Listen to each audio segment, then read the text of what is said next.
Oke, baiklah. Assalamualaikum warahmatullahi wabarakatuh. Kembali dengan Buana 79, kita lanjutkan untuk proses pembuatan laporan keuangan dari UD Abadi.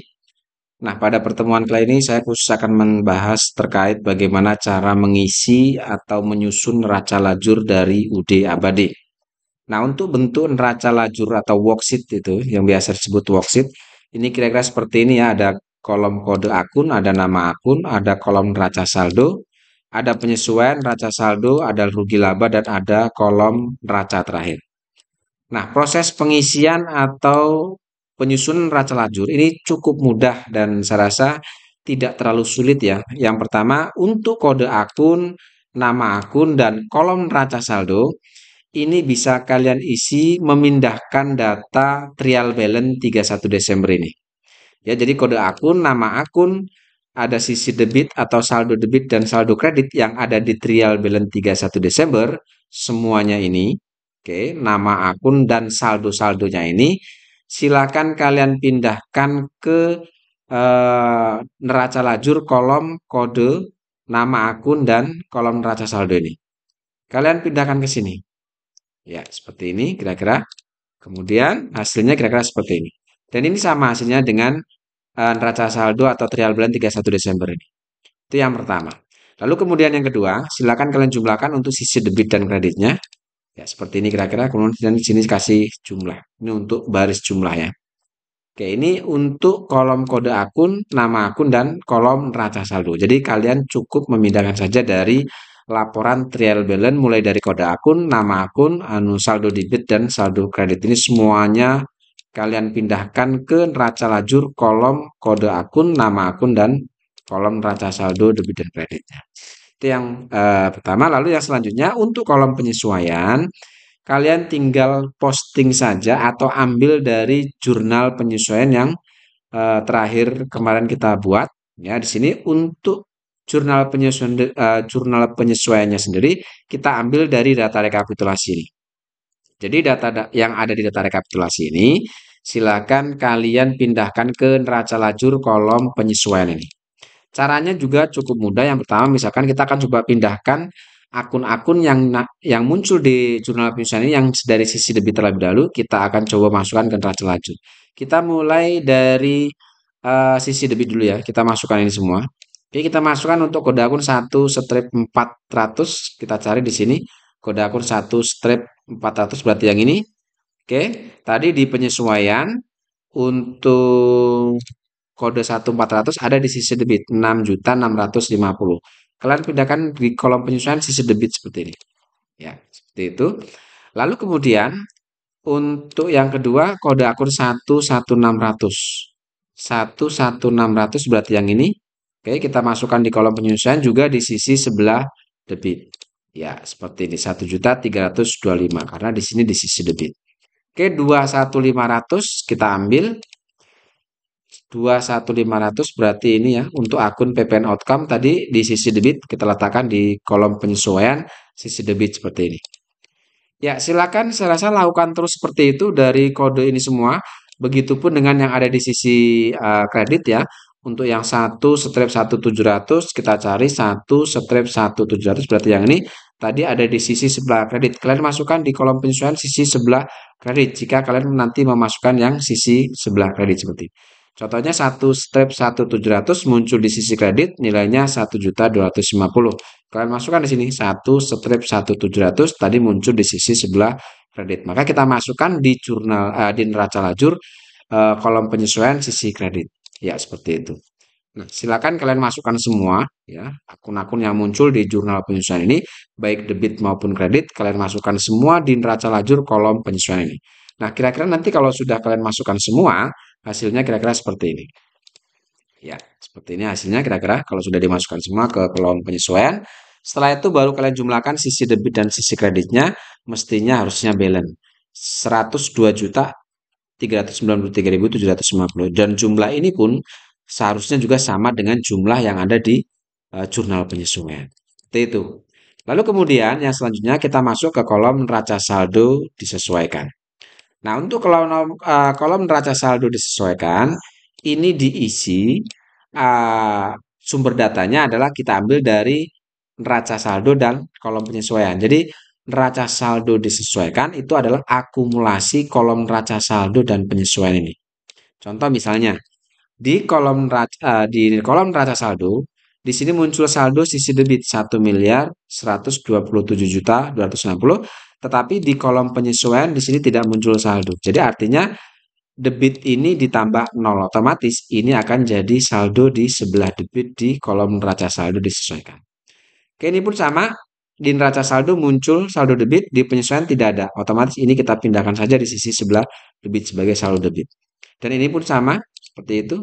Lalu kemudian untuk yang allowance for debt full debt, perhatikan di neraca saldo muncul saldo kredit. Di kolom penyesuaian muncul saldo di sisi debit. Oke, kredit ketemu debit. Karena saldonya lebih besar di kredit, maka saldo kredit ini kita kurangkan dengan saldo di penyesuaian yang di sisi debit. Berarti 12.800.000 dikurangi 6.650.000. Karena selisihnya atau saldonya lebih besar di kolom kredit, maka saldonya atau selisihnya kita letakkan di sisi sebelah kredit. Jumlahnya adalah Rp6.150.000. Seperti itu ya. Jadi jika neraca saldo ada sisi kredit, penyesuaian ada sisi debit, tinggal disesuaikan saja selisihnya besar yang mana. Kalau selisihnya besar di sisi kredit, letakkan saldonya di sisi sebelah kredit. Kalau jumlahnya lebih besar di debit, maka selisihnya kita letakkan di sisi sebelah debit, seperti itu. Oke, lalu kemudian untuk merchandise inventory di neraca saldo ada saldo debit, di penyesuaian dia kosong, tidak ada. Otomatis ini akan menjadi saldo debit di kolom neraca saldo disesuaikan. Lalu kemudian untuk store surplus di neraca saldo muncul saldo debit. Lalu di penyesuaian juga muncul saldo debit. Oke, di neraca saldo muncul saldo debit, di kolom penyesuaian muncul saldo debit. Debit ketemu debit, ini kita jumlahkan, letakkan di kolom neraca saldo di sisi debit jumlahnya. Seperti itu. Ya, lakukan seperti itu terus sehingga jika sudah kalian masukkan semua atau sudah kalian akumulasi antara kolom neraca saldo dan penyesuaian, kira-kira nanti hasilnya seperti ini. Hasilnya seperti ini. Jadi untuk mempersingkat waktu ya. Kemudian kalian jumlahkan sisi debit dan sisi kreditnya. Setelah diisi maka jumlahnya mestinya juga harus balance antara debit dan kredit. Seperti itu ya. 2.755.518.790. Oke, itu sudah sama. Oke, itu untuk kolom neraca saldo. Oke, sekarang kita masuk ke kolom rugi laba atau kolom laba rugi. Nah, untuk mengisi laba rugi atau kolom laba rugi, ini kalian tinggal berpatokan pada data yang ada di kolom neraca saldo disesuaikan. Kalau bicara tentang rugi atau laba, atau bicara tentang laba rugi, maka kita akan bicara tentang akun-akun yang berhubungan dengan akun-akun pendapatan dan akun-akun beban. Nah, akun pendapatan dan beban itu adalah akun-akun yang kodenya dimulai dari kode 4 sampai dengan kode 9. Ya, ini adalah akun-akun yang terkait atau berhubungan dengan akun pendapatan dan akun beban. Baik itu pendapatan operasional maupun pendapatan non-operasional dan beban operasional maupun beban di luar operasional. Jadi data inilah yang akan kita gunakan untuk menyusun atau untuk mengisi kolom laba rugi.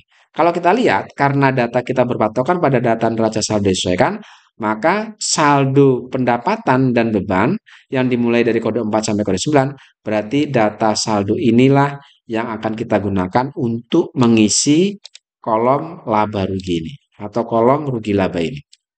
Nah, sehingga jika kita sudah dapatkan data saldo untuk mengisi kolom rugi laba ini, kita tinggal pindahkan saja di sini. Oke, contohnya misalnya di sini di neraca saldo disesuaikan, yang pertama untuk sales itu ada saldo kredit, maka kalian pindahkan saja di sisi sebelah kredit untuk di kolom rugi laba ini. Ya, kalian pindahkan seperti ini. Oke, lalu untuk sales retur itu ada di sisi sebelah debit. Maka di rugi laba pun kalian pindahkan di sisi sebelah debit. Jadi saldo debit yang ada di neraca saldo pindahkan di debit untuk di kolom rugi laba. Ya, seperti itu. Jadi disesuaikan yang debit kita pindahkan ke debit, yang kredit kita pindahkan ke kredit. Jadi setelah kalian sudah pindahkan semua, nanti hasilnya kira-kira seperti ini. Ya, ini adalah saldo-saldo untuk mengisi kolom rugi laba. Kemudian setelah itu baru kalian jumlahkan sisi debit dan sisi kredit. Ya. Hasilnya kalau kita lihat ini tidak balance. Tentu tidak balance karena untuk saldo yang ada di sisi debit ini menunjukkan saldo untuk akun-akun yang berhubungan dengan beban. Tetapi kalau saldo yang ada di sisi kredit ini adalah menunjukkan saldo-saldo pendapatan.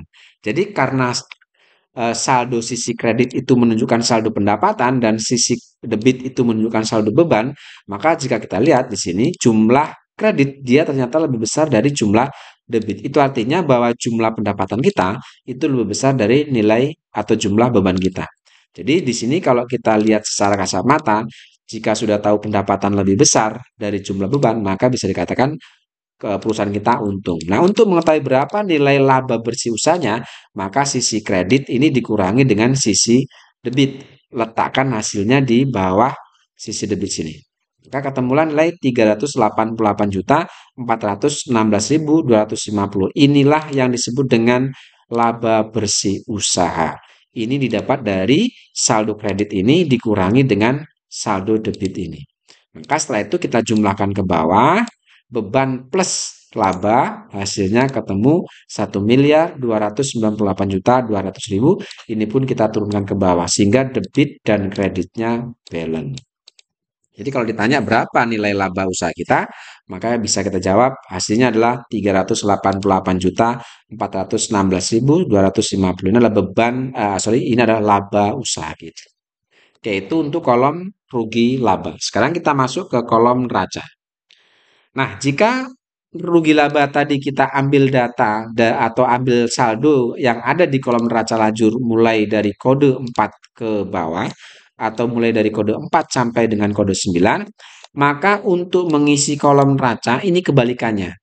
Jadi untuk mengisi kolom neraca, kita mengambil data yang ada di neraca saldo disesuaikan karena neraca itu berhubungan dengan harta, utang, dan modal, berarti untuk mengisi kolom neraca ini kita mengambil data-data akun mulai dari kode akun 1 sampai dengan kode 3. Ini adalah akun-akun yang berhubungan dengan akun harta, hutang, dan modal. Seperti itu. Jadi untuk membedakan ini dengan kolom laba rugi dan neraca, saya bedakan dengan warna seperti ini. Jadi yang warna hijau ini, yang kode akun 1 sampai dengan kode 3, ini kita gunakan untuk mengisi kolom neraca, sedangkan untuk untuk kode akun 4 sampai dengan kode 9, ini kita gunakan untuk mengisi kolom rugi laba ini. Oke, jadi kalau kita perhatikan, data yang kita ambil tadi adalah dari kode 1 sampai dengan kode 3, yaitu saldo yang ada di kolom neraca saldo disesuaikan. Berarti data ini. Oke, berarti data ini yang akan kita gunakan untuk mengisi kolom neraca. Seperti itu. Ya, jadi untuk kolom rugi laba dan neraca itu mengambil datanya dari kolom neraca lajur disesuaikan. Untuk yang kode 4 sampai kode 9 kita masukkan ke kolom rugi laba, untuk kode 1 sampai dengan kode 3 kita masukkan di kolom neraca ini. Ya, jadi untuk 4 sampai 9 kita masukkan di rugi laba, 1 sampai 3 kita masukkan di kolom neraca. Oke, seperti tadi yang debit kita masukkan debit. Oke, yang ini debit kita masukkan debit. Yang kredit kita masukkan di kolom sebelah kredit dan seterusnya seperti itu. Jika sudah kalian masukkan semua saldo-saldo yang ada di neraca saldo disesuaikan ke kolom neraca, lalu kalian jumlahkan ke bawah. Nah, setelah dijumlahkan di sini terlihat hasil itu pun tidak balance antara debit dan kredit, itu tidak balance. Ternyata lebih besar kolom debit, yaitu 1.845.735 rupiah, 1.845.735.000, sedangkan di sisi kredit 1.457.318.750. Ini tidak seimbang atau balance. Kalau kita lihat bahwa kolom neraca itu menunjukkan saldo harta, hutang, dan modal, maka di sisi debit ini menunjukkan saldo harta. Sedangkan sisi kredit menunjukkan saldo hutang plus modal. Jadi ternyata di sini kalau kita lihat harta lebih besar dari hutang plus modal kita. Maka jika kita cari berapa nilai selisihnya, mestinya selisihnya sama dengan selisih laba. Sekarang kita coba kurangkan nilai harta ini dikurangi dengan nilai hutang plus modal. Maka ketemu nilai selisihnya adalah 388.416.250. Selisih kolom neraca dengan selisih kolom rugi laba, ini selisihnya sama. Kalau ini selisih laba, ini selisih harta. Oke, setelah itu baru ini kita jumlahkan, kita letakkan di bawah sini. Kemudian yang ini kita turunkan. Sehingga sisi debit dan sisi kredit itu balance. Oke, seperti itu cara menyusun atau mengisi neraca laju. Saya rasa ini tidak terlalu sulit ya untuk dikerjakan. Mudah-mudahan ini bisa membantu kalian dalam proses pembelajaran di rumah. Terima kasih. Assalamualaikum warahmatullahi wabarakatuh.